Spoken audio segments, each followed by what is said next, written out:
नमस्कार दोस्तों, मैं अनिल कुमार दीक्षित आपके सामने आज एक और नया वीडियो लेकर के मैं प्रस्तुत हुआ हूँ।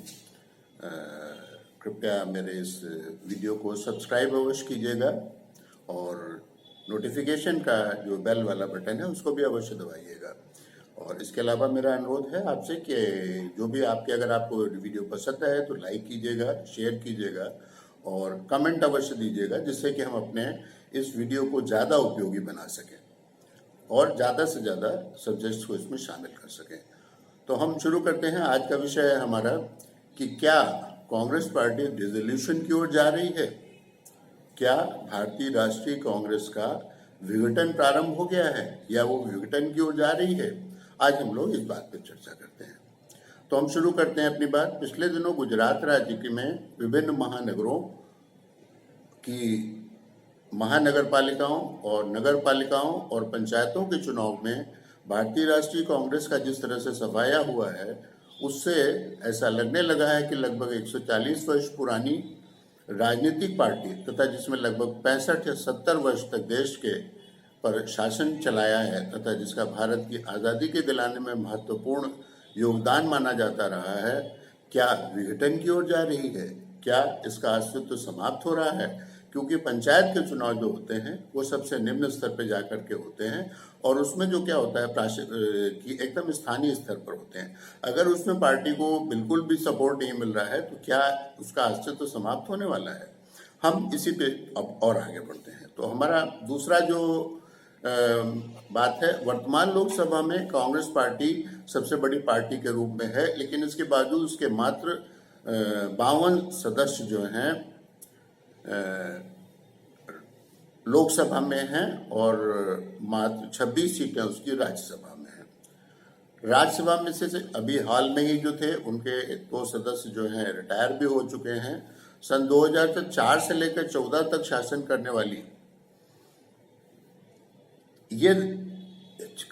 करने वाली पार्टी की इतनी दयनीय स्थिति होगी, इसकी उम्मीद नहीं की जा सकती है।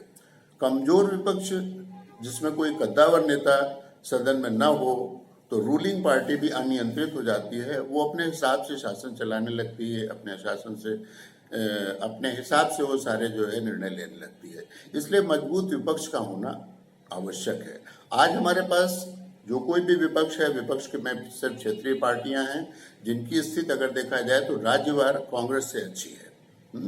इसके अलावा जो छोटी छोटी पार्टियां हैं, तृणमूल कांग्रेस है, एडीएमके है, डीएमके है, फलाना ढिकाना, इन सब के पास भी अगर देखा जाए तो इनसे ज्यादा सीटें हैं। इनकी स्थिति बहुत ही दयनीय है।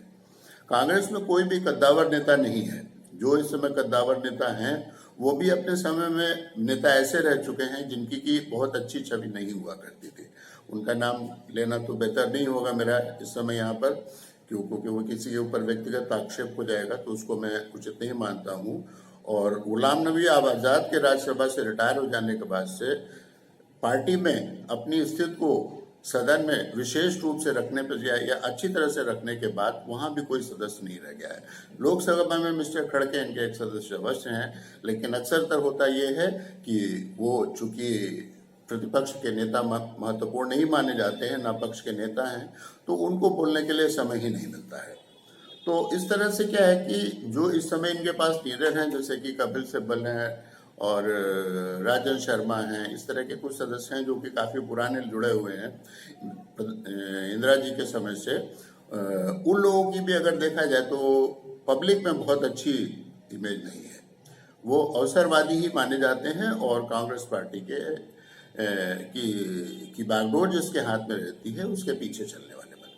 कांग्रेस में सोनिया जी के अध्यक्ष चुने जाने से भी पार्टी को लाभ होने वाला है, ऐसा मुझे नहीं लगता है।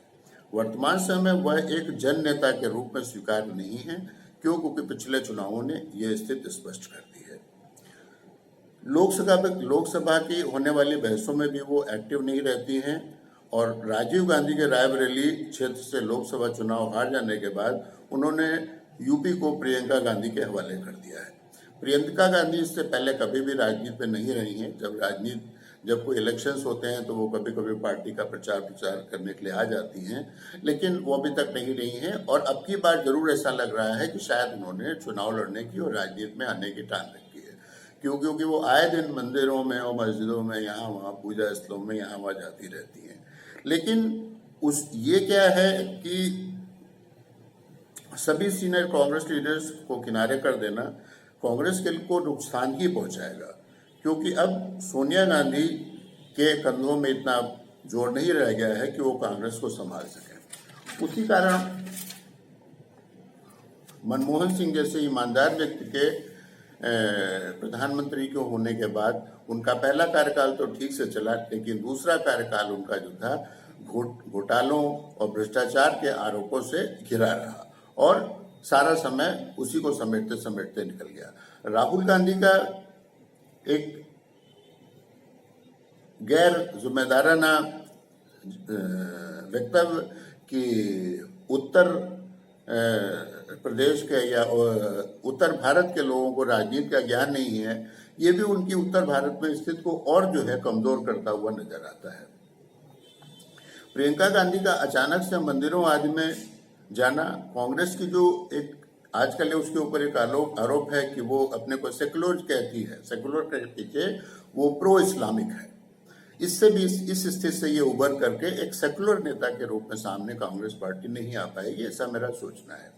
पिछले महीनों में जिन 28 सांसदों में ने पार्टी के चुनाव के जरिए पार्टी में चुनाव के जरिए अध्यक्ष के चुनाव के लिए श्रीमती सोनिया गांधी को पत्र लिखा था और उन्होंने वकालत भी की थी कि यहाँ पे जनतांत्रिक रूप से सारा काम होना चाहिए, वे भी ये हिम्मत नहीं जुटा पा रहे हैं कि आगे आकर के कोई नया कदम उठाएं।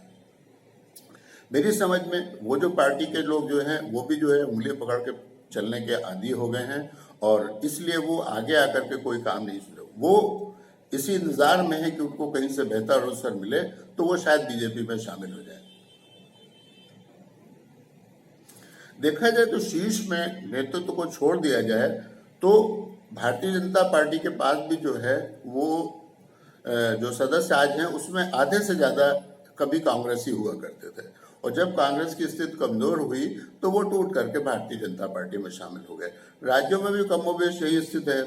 राहुल गांधी के विवादास्पद बयान भी पार्टी की स्थिति को एम्बेरसिंग बनाते रहते हैं, असहज स्थिति पैदा करते रहते हैं और पता नहीं उनको कोई बताने वाला है कि नहीं। 4 राज्यों और 1 केंद्र शासित प्रदेश यूनियन टेरिटरी के चुनाव पास होने की वजह से वो आजकल अपना ज्यादातर समय दक्षिण भारत की राजनीति में ही बिताते हैं। दक्षिण भारत की राजनीति उत्तर भारत की राजनीति से कम क्लिष्ट है, वहां पर अड़चने कम हैं और वहां पर लोगों को भरोसे में जल्दी लिया जा सकता है, ये आसान काम है। लेकिन वहां पर क्या है कि जो वहां की जो क्षेत्रीय पार्टियां हैं वो ऑलरेडी वहां पे पैर जमाए हुए हैं, इसलिए कांग्रेस जब तक उन पार्टियों के साथ कोई समझौता करके नहीं चलेगी आगे तो उसका भविष्य वहां पर भी कोई बहुत ज्यादा मुझे अच्छा नहीं दिखाई देता है। अंत में मेरा यही सोचना है कि एक मजबूत डेमोक्रेसी के लिए, एक मजबूत प्रजातंत्र के लिए एक मजबूत विपक्ष का होना आवश्यक है। इसीलिए कांग्रेस पार्टी चूंकि एक राष्ट्रीय पार्टी रह चुकी है, उसका करीब 140 वर्ष पुराना इतिहास है, इसलिए उसको अपनी आंतरिक स्थिति पर अच्छी तरह से विचार करना चाहिए, विश्लेषण करना चाहिए और ऐसे कदम उठाने चाहिए जिससे कि उसकी स्थिति जनता के बीच में इम्प्रूव हो। ईमानदार छवि वाले, स्वच्छ छवि वाले, स्वस्थ और भ्रष्टाचार से दूर मेहनती लोगों को उसको सामने लाना चाहिए और इस प्रकार से वो चाहेंगे तो उनकी स्थिति मजबूत हो सकेगी। नहीं तो क्या होगा कि एक कमजोर विपक्ष देश को चलाने में बहुत महत्वपूर्ण भूमिका नहीं निभा पाएगा। इसी के साथ मैं अपनी बात आज समाप्त करता हूँ। हम लोग जो है फिर से मिलेंगे। मेरा आपसे एक बार और अनुरोध है कि मेरे इस वीडियो को सब्सक्राइब अवश्य कीजिएगा, पसंद आए तो लाइक और शेयर कीजिएगा, कमेंट अवश्य कीजिएगा कि जिससे कि हम अपने वीडियो को और ज़्यादा अच्छा बना सकें। अच्छा, तो हम लोग फिर से मिलेंगे, तब तक के लिए नमस्कार।